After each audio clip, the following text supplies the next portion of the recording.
Good evening. Hi. How are you? I think we're live. Okay. This is Chip Rowe. I'm the editor of the Highlands Current. I'm here with Rachel Shuman. I don't know if, hopefully, everyone who's watching has had a chance to see Storm Lake, which we've had streaming over the weekend. And it's a documentary, came out this year. It was directed by Beth Levinson, and it's essentially the story of a small town And Jerry paper. Vicious. Oh, yeah, that's right. Sorry. And it's essentially a story of a small town paper in Iowa. It comes out twice weekly, and sort of examines the struggles that it and many newspapers, smaller newspapers, are going through. It has 3,000 readers, so it's a little smaller than the Highlands Current, but it's facing the same problems, which is a lot of the small town retailers have gone to Facebook or gone out of business, and they're trying to find ads. Just the general fewer and fewer people kind of relying on newspapers for news. The key difference is that Art Cullen, its editor, has won a Pulitzer Prize, and I have not. So those are the two major things. But we've talked about this in the past with other people. A lot of counties don't have newspapers. A lot of towns don't have newspapers as they die. So it's become a big issue. Because of the importance of the newspaper and sort of in democracy, in encouraging people to run for office and keeping people informed. All those things kind of go away if you don't have a newspaper.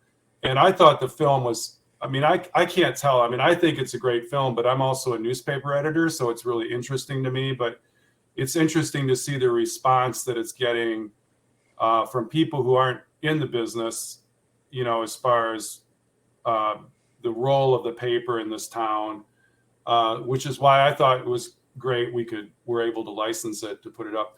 And it's also, this is so typical, Rachel, of most stories we do.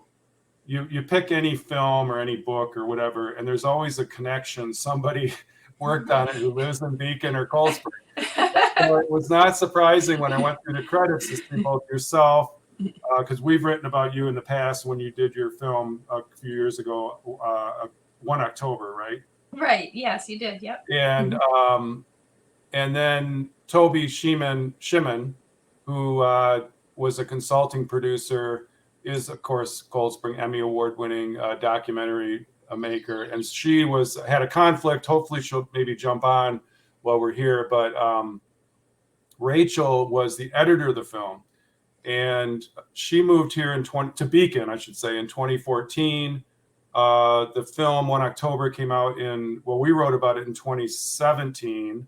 That's when it came out, yeah. Yeah, and in that film, this was it was filmed much earlier, but right before Barack Obama became president, and you followed a WFMU reporter, I think, around New York, and he interviewed people and spoke to people, and it was sort of like a kind of capturing the moment in New York City at that time.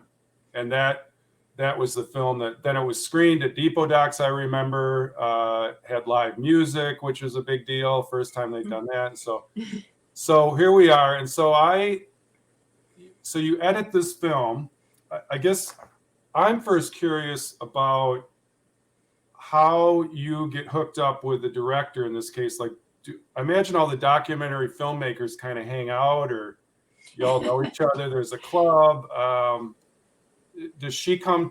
I should say they. I think of Beth only because she's in New York City, but they come to you and say, we're doing this like really early, or do they come to you only after they've started shooting, or what's the process? That process does vary, but I've heard Beth. They came to me in November of 2019, and they knew the edit would be starting in January, and I think they had just found out that they had gotten the ITBS funding, and so that is the big green light of like, okay, you can really get going with an editor. But they were still shooting, and I have heard Beth say that she's really grateful that we got to start working together, on the edit before the shooting was done, because then you can respond to things that are happening, while you're creating the picture. And I mean, Beth, definitely, we knew each other. And I think several people had maybe recommended me among a bunch of other people to her. She had a long list, and it's just a process of interviewing and timing, scheduling, and just interest. I was definitely very interested in the story and interested in working with Beth and Jerry. It's a real collaboration. So I think being excited about the people you work with is as much a part of it as being excited about the story. So it seemed like a great team to me. Well, you're together for quite a while, so you Yes.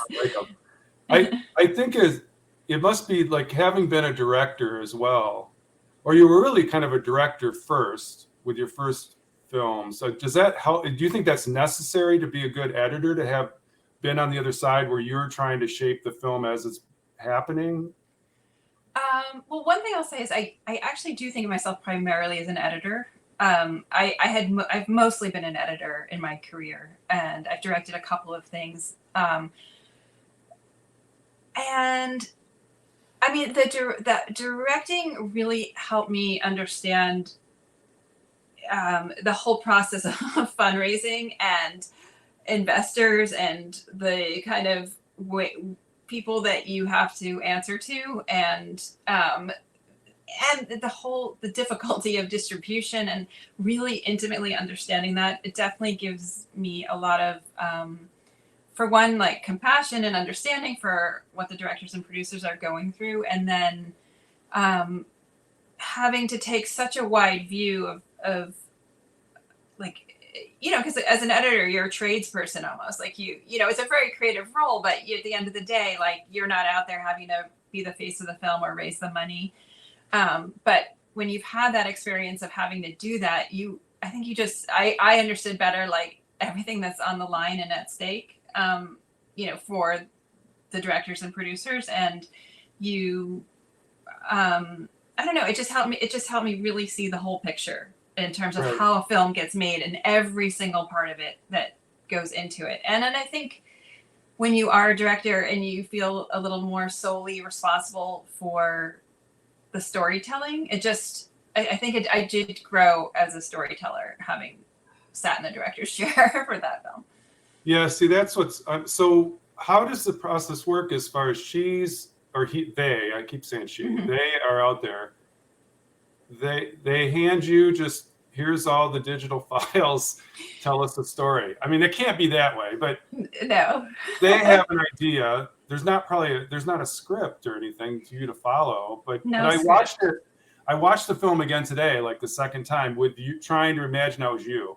And so I was like, at the beginning, oh, she introduces art, and then the next you introduce the town. I was looking at like how the story was progressed, but then I wondered, what's the process? Are you just kind of looking at all this film and going, here's the steps, or is the director like looking over your shoulder saying, now show this scene now, I mean, again, I can tell every film is different. How directors work is different. I mean, I will point out a couple of things, which is that this film was almost entirely edited during the pandemic, and that kind of changed everything. We did have a physical location that I got to go to for the first 6 weeks or so, and then we shut down the first week of March.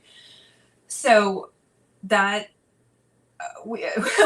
nobody was ever over my shoulder again. And I don't know that I mean, it worked, but I mean, none of us intended for that to be the case. But in general, I think Beth and Jerry definitely had a lot of trust. We trusted each other a lot, and it's a hugely collaborative process. But I think in the beginning, I do spend a significant amount of time watching material. I mean, some editors kind of just sort of dive in and start editing, but and it's, at times I've done that too with films. But with this film, it was a lot of like just trying to understand like what are the themes, what are the connections. There was a lot going on, and as Beth really aptly describes a lot, that it's the story of this family, this town, and this newspaper, and it was kind of Right. all three. And so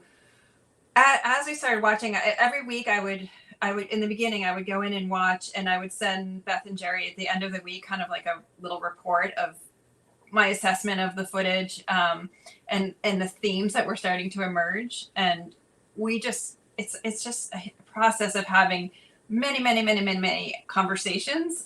We have storyboards where I had, and even we work digitally on this film, and so I had a digital storyboard on like Google Slides, and we were able to access that and look at it at the same time. And you're just shuffling cards around, and just it's a constant conversation. And so I would start editing things, and I would post it, and they would respond, and we'd have another conversation, and it just slowly you build it. But I do want to give a shout out to Leah Boatwright, who was my co-editor on the film, who's not with us.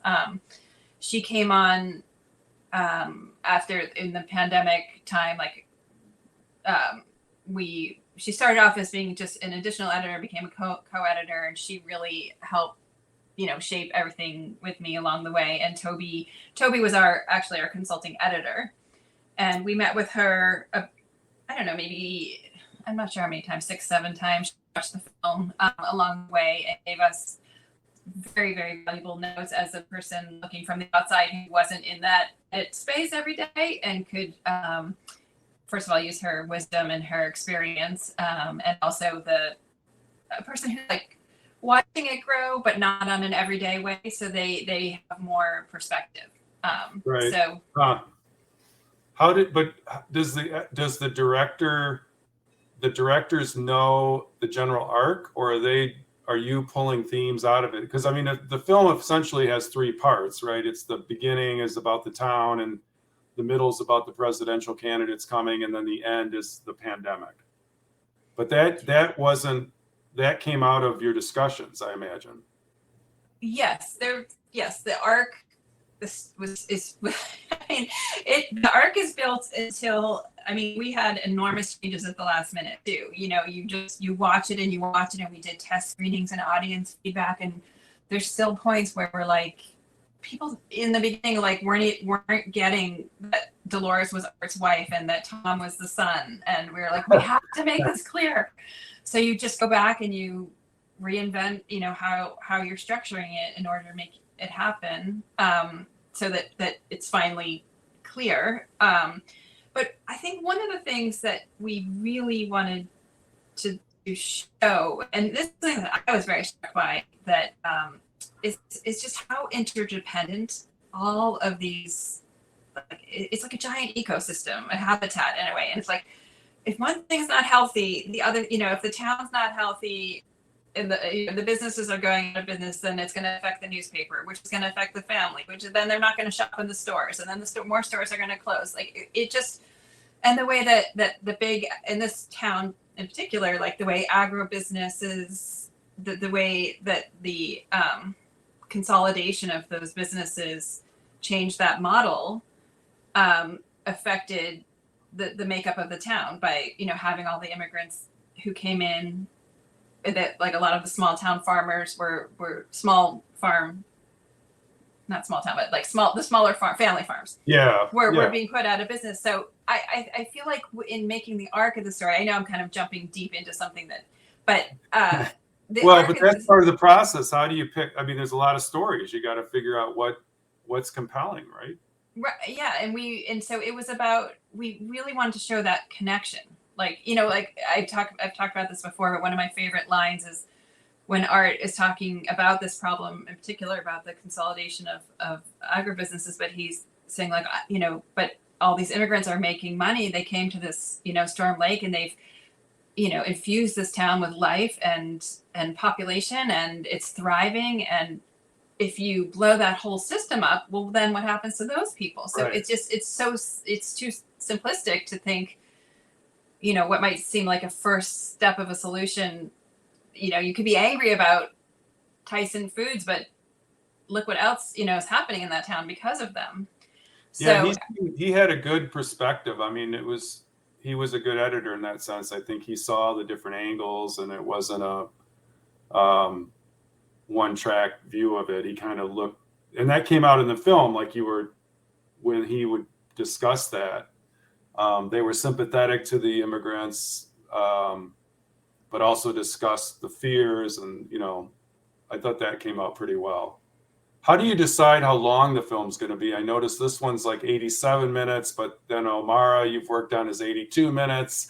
And so I'm like, at the time going, do they just do it until you think like that's good? It's like, it is kind of art, like now it's done.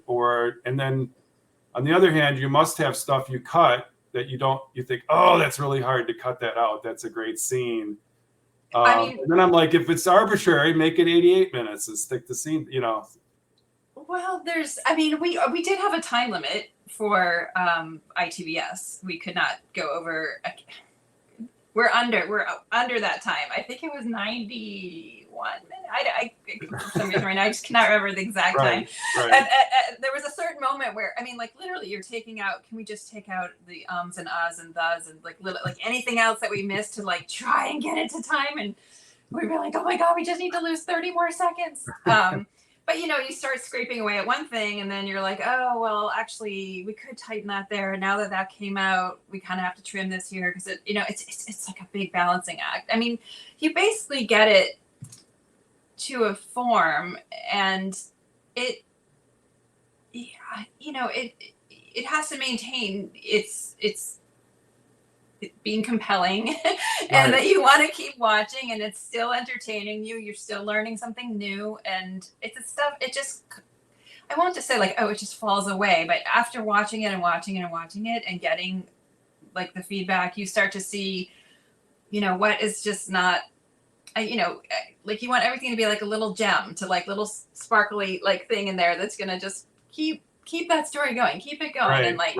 And what is scaffolding that like is going to hold the whole thing up. And those other things that are just kind of like, oh, my mind really started wandering at this moment. It's like, that's your job in a way as editor of like, looking at it upside down, so to speak. And just every time, especially at the end, after you've seen it so many times, that's the challenge, is to sit back and like press play, get in the head of the audience and just be like, where am I losing my focus? Where am I, even though I know exactly what they're going to say, like the timing of all the jokes, wow, what's playing and what's not playing. So, well, I thought there were things when I watched it again. I noticed like you'd cut to the dog in one, you cut to the dog who kind of looked up and then it went back. And I was like, oh my gosh, they must have gone, because you got whatever, 100 hours of film and you saw the dog look up, and I'm going to save that. And maybe a good transition, and you're doing this over 87 minutes. But yeah. So was there any scene that hurt you, pained you to see go, that it just didn't work, or there's probably numerous?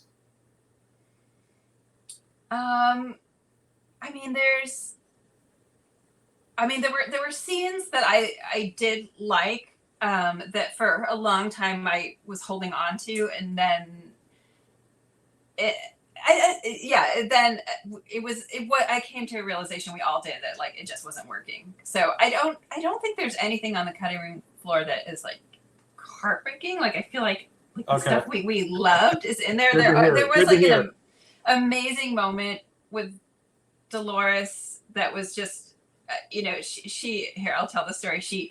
Her rabbit, she makes this amazing like artwork out of, her rabbit eats these cardboard boxes, and she then takes these pieces of cardboard and glues them and makes these collages. And they were just incredible, right. But it just didn't fit. So it's like, I love that I got to see that material and know her a little bit better, but there was just, it never really even, I did cut a little sketch of it, but it never even made it really past that. Yeah. Yeah, that's tough. It's like 1,000 decisions, right? Yeah. You sounded there for a second like you were breaking up with somebody. It was like, then I just didn't work. I tried to fit him in my life. It didn't work. Yeah, you can end up really feeling that way. You definitely get attached to things. There is one scene I know that actually Toby, who was our consulting editor, who I don't know if she's going to pop in, she had a favorite scene that did end up on the cutting room floor, because it was a scene around farming, and it just ended up being a little too similar to our dynamic with John Snyder, the corn farmer. It wasn't adding anything else to our conversation, even though there was like a really lovely moment there with Art as a character was one of Toby's favorite moments. But as a whole, the John Snyder story helped us a little bit more in terms of like weaving those threads together, with the story of his hog farm and going, and how he lost his income in that way, when with the agribusinesses consolidating. So that it won out, but so. Well, once I think after it wins the Academy Award, they'll probably do an extended DVD. Right, there'll be the editor's cut, the director's editor's cut, and your commentary over the film. And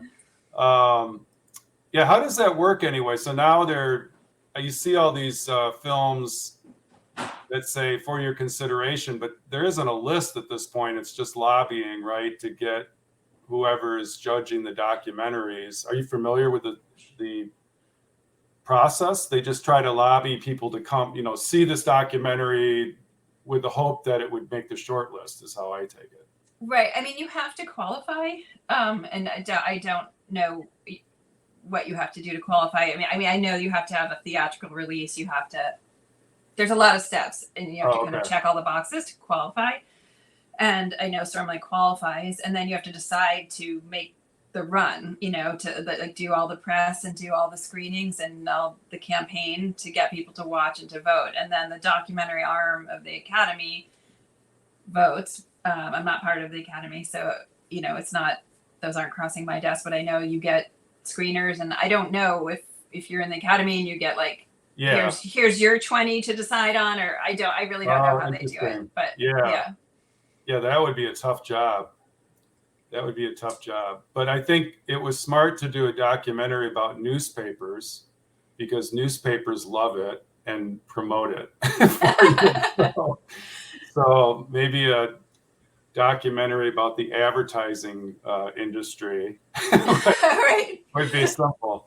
Well, I know that Beth and Jerry, it was very important to them to kind of put their money where their mouth is in a way, and they've been putting ads for in the local papers about the film to help support local news. And so great. I mean, I think if you look at where it's being screened outside of the festivals, there are a lot of newspapers who are just arranging screenings, and because it does portray very well like what you would lose without a newspaper. And so especially the papers like that, like it says in the film, this is really one of a dying breed because of the size. I mean, the size of the town is 15,000, so it's the size of Beacon. But he's only distributing 3,000 papers, so that kind of shows you the challenge. And then when they showed when you show the main street, it looks a lot like Beacon or Cold Spring, and then the pandemic shot where all of them were closed. That was really shocking, but that was reflected all over the country.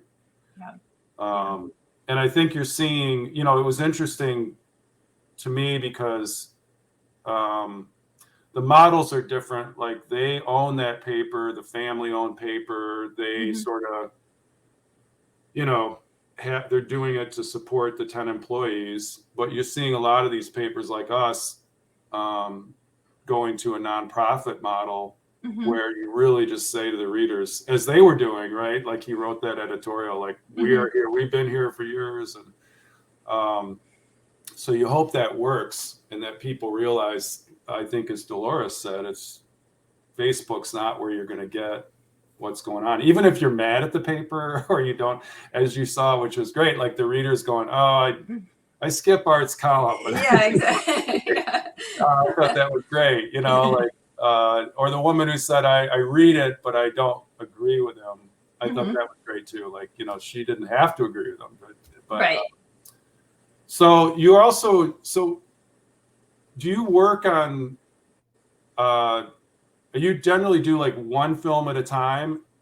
Okay. And then finish it and start. So Amara, when was Amara? Is that coming out? That's your next film that you were working on after Storm Lake then? I actually worked on that before Storm Lake. Oh, okay. But the pandemic put a little bit of wrench in their distribution plan. But well, tell me what it's about. Tell us what it's about. Oh, well, and it did just premiere at Doc NYC in Oh, November. yeah, right. But yeah, so that's about Amara Portuendo, who was, I mean, she's most well known in the States for being part of the Buena Vista Social Club in its first incarnation. But she, like, well before that, she was just a legend in Cuba as a singer. She has been traveling the world. She has a huge following, like in Asia, and she won a Latin Grammy in what year was it? 2019, I think, for like a lifetime achievement of musical excellence. And she, I actually can't. She's I mean, she's like, I don't want to say her exact age, but she's very sensitive about that. I feel funny calling it out. You probably won't see this. You'll find out, and you can see, but you can see her picture, and you can get to know. But she's been around for a very long time and has an incredible spirit. So it's a little bit of history of Cuba, a little history of Cuban music, and her life story, and also just following her on a tour, a current tour. So you see her go around the world in the film. Was that film different to edit than Storm Lake? Totally different. Very different. How so? I think in that film, going into it, we almost like had an outline from the beginning, because the film was almost, the director's idea, Hugo Perez, was to create almost like a musical that told her life story. So there was just like facts of her history, so you could like look at her life and what she did, and then again, you're still, I mean, we don't follow time chronologically. We go back and forth, and the tour moves all over, and so it wasn't like a set framework, but I had a much stronger idea going in, what the film was going to be, and clearly what it was about. So, and they had shot almost everything when I came on. Oh, interesting. So they did give you like a data dump. Here's all the files. Yeah, they went back for interviews, but the tour, the concerts had already been shot. But did Perez have he had a basic outline, this is how we want it to go kind of thing? Yeah, in the beginning, yes. But I mean, that's not what it ended up being, but it was, in the beginning I think he gave me an outline of just like her life story points, and where her, the things that they shot, and how which songs might say what about her life. I mean, this is just like a starting point. And so, but editing the concerts was, sometimes there were like, I don't think there were ever 4 cameras, but 3 cameras, and knowing like which part of it, and it was all in Spanish. So like it just had its own challenges, but they were different. Yeah, because Storm, like they came in at one point and left at another point. Like it was over 2 years, more or less, right? You're only dealing with. Right. They didn't go back through Art Cullen's childhood. It was just like you came in 2019 and left in 2020. Right. I mean, almost the same thing. Right. It's true in a way with Omara, because there's archival footage of her, but their filming took place over a similar amount of time, actually. Yeah. But yeah, I mean, we wanted to tell Art's backstory, but it was just a simpler affair, Right. Well, you got the sense like there were clues, like his brother from Texas shows up and he's a newspaper man, and there was a little bit of the family kind of in there, but I don't know. I thought it was well paced. I mean, it kept moving, and which I think is a testament to your skill, because it was about a newspaper.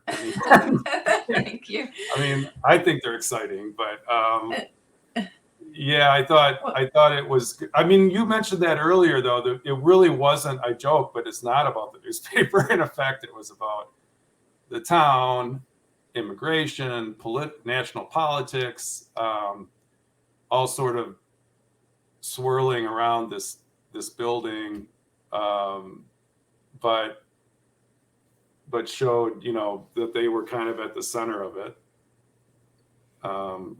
for better or worse. Did you go out to Storm Lake then, or was your job mostly? Yeah. No, I never. And I mean, to be honest, that's one of the best things about, an editor. I don't know what happened outside of the frame, right? Like I'm never going to think about, oh, that shot that we didn't get, or, oh, he said that off camera. Or, I mean, that does inform, like in my conversations with Beth and Jerry, they might say like, oh, we weren't filming, but, Art was telling us about this amazing farmer who we have to go talk to. So like, he's going to do a story on him. Like, so like some of the stuff you find out, but you have this objective view that like, all I have is the footage, right? Like that is all I have. And it's almost, it just keeps it very just clean in a way for the editor not to be part of the filming process. I don't have a relationship with those characters. I do build a relationship in my mind with them. Like I feel like I'm having a relationship with them, but like it's not an actual relationship, Right. It's easier to break up with them then. Yeah. And so it just keeps you more, I don't know. I mean, I'm sure there's many cases where the editor does come on set and does give advice, or, particularly ones that are more interview heavy, or, we definitely do some interviews, but I don't know. I mean, I'm sure there's a lot of reasons why directors might bring an editor out, but, well, for me, it makes sense not to. Yeah. I mean, they'd have to kind of know it. I think if they're just filming, I don't know. I would imagine the director is just looking for good moments and good stories and worries about it later. Like, we'll figure out this in editing, how do they assemble it, right? I mean, they're probably not even thinking about that far ahead. I mean, definitely not in the beginning. Like, I think at the beginning they were there just following the beat. Like Beth and Jerry talk about being in the newsroom and just watching things unfold. There was one day they were in there where so much happened, and so much of that day is actually in the film, because it was like a moment of all our stories kind of intersecting, and they almost like didn't have enough people to go follow, like, what was happening. So and other days I know they were there, it was just like, you're just kind of waiting around, like, is anything going to happen today? And yeah, so they definitely followed the process. Like, they let the process like kind of flow in front of them. But then as we moved along and we started to see what our themes were, what our connections were, they had more conversations with the Cullens about, okay, so, if we're going to come back out there, and are you still following up on this story, or what are you doing about that story? Did you get any other information about it? Or, so it started to be a little bit more of a conversation. It's kind of frightening. Yeah. I mean, they don't know if they have a film. Yeah, you don't. I mean, you don't. You don't know. And they're just boring. If they stay boring forever, I mean, if nothing happens, you can't really do a film about them sitting there typing.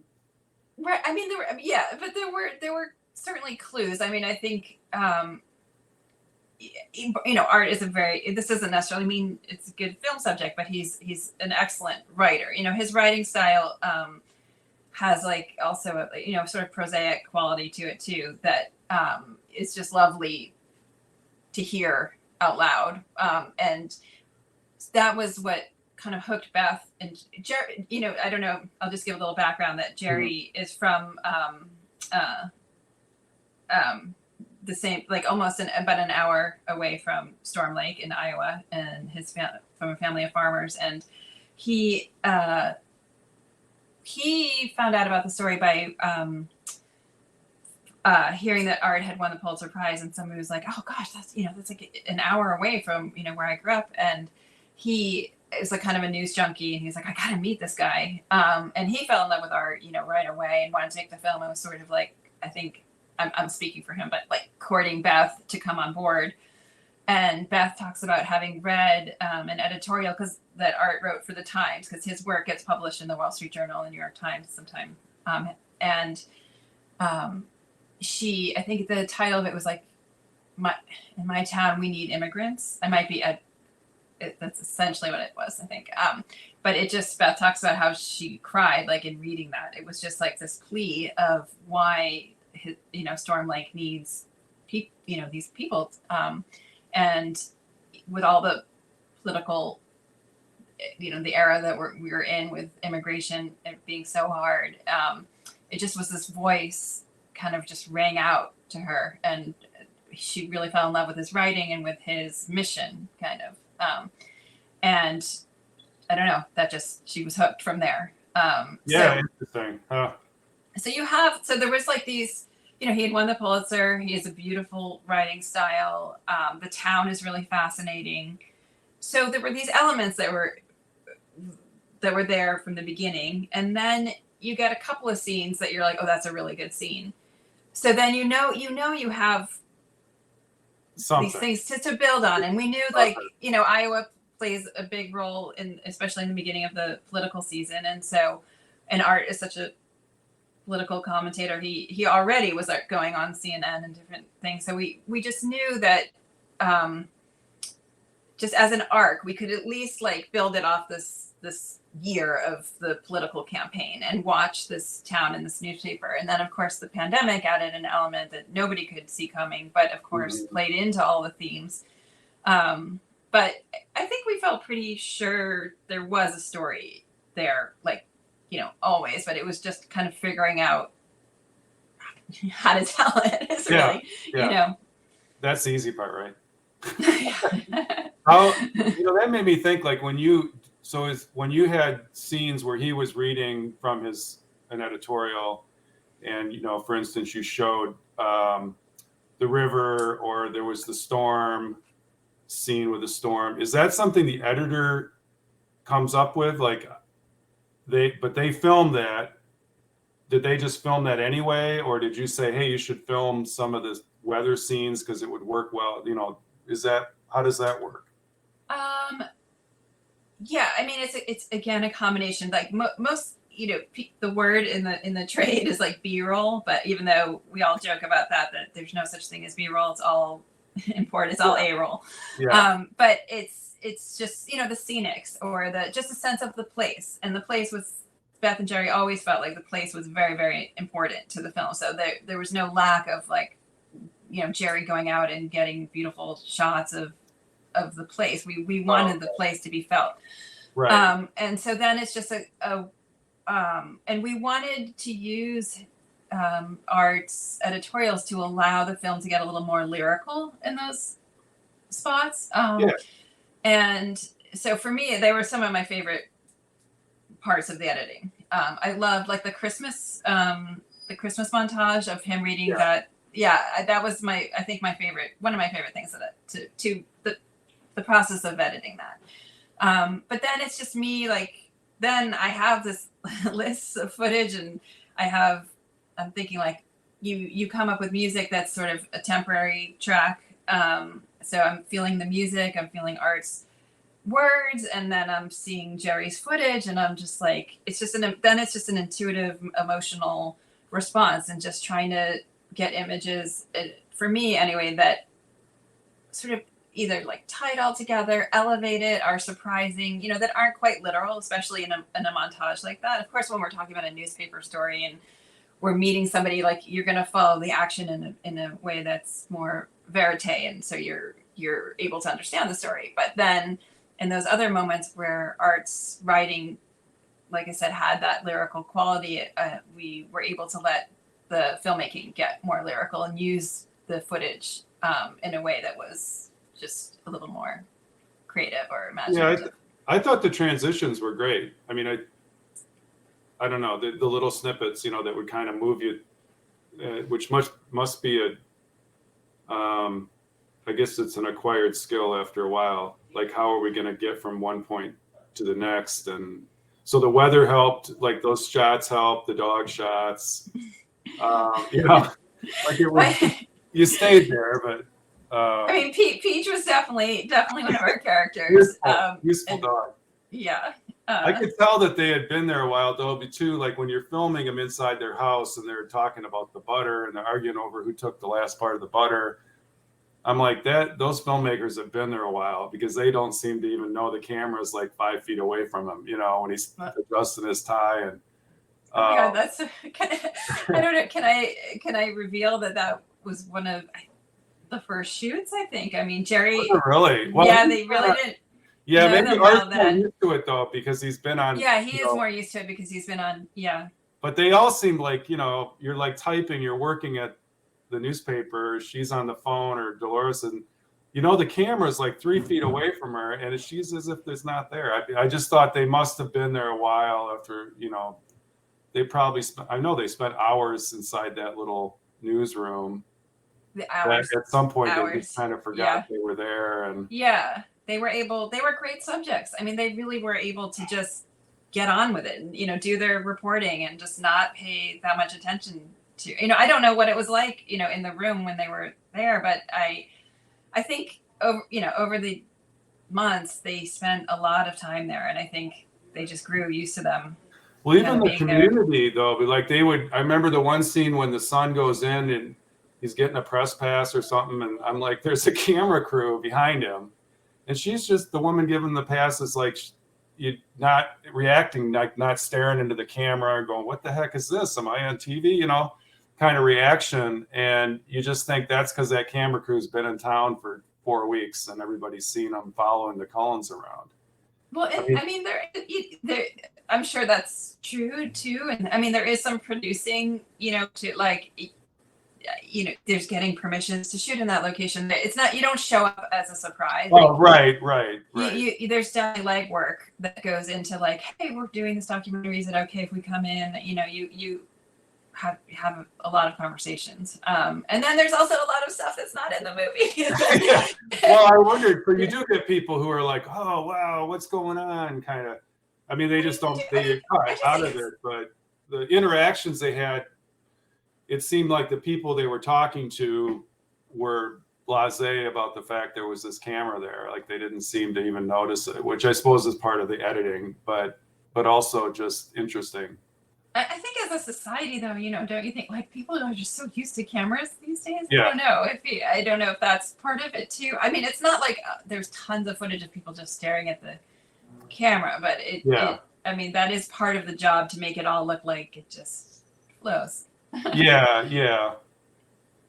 It was good. So, all right, we've gone on 45 minutes. Sure. I told you, I usually lie and say 10 minutes and then get people on and keep talking. I see somebody asked a question about, do you want to answer that? Oh, yeah.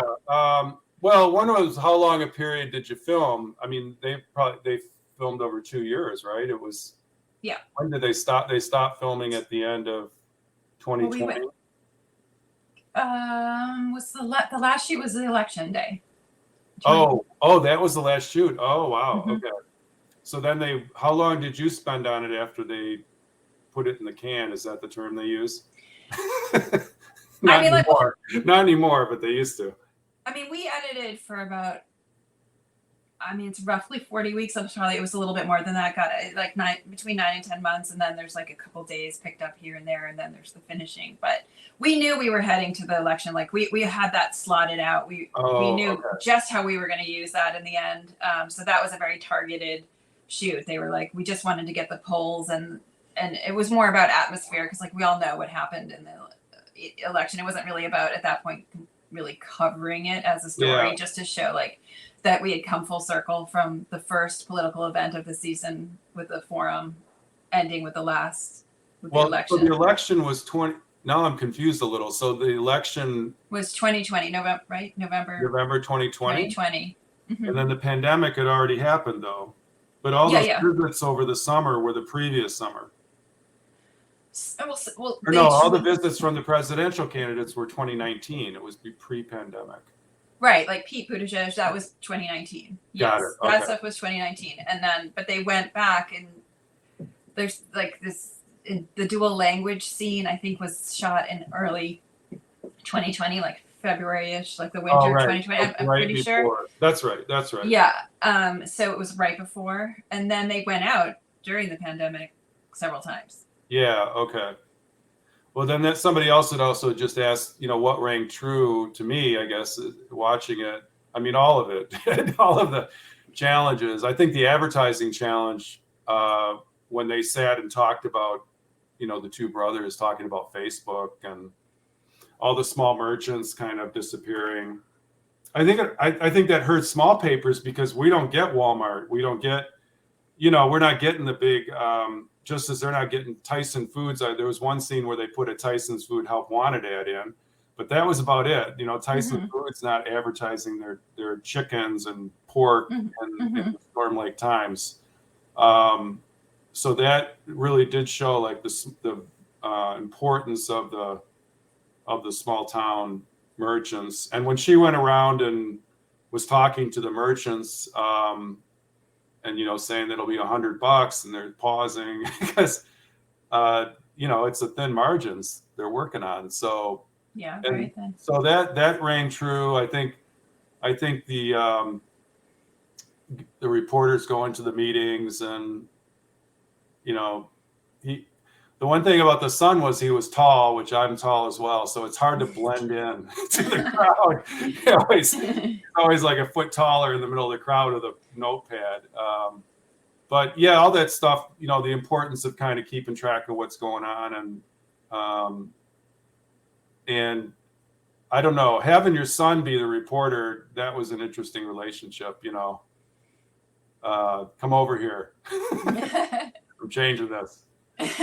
So I don't know. There was I enjoyed. Actually, I'm glad I watched it again because when you watch something twice, I heard things and saw things I had not noticed, and I was also watching how it was edited, of course.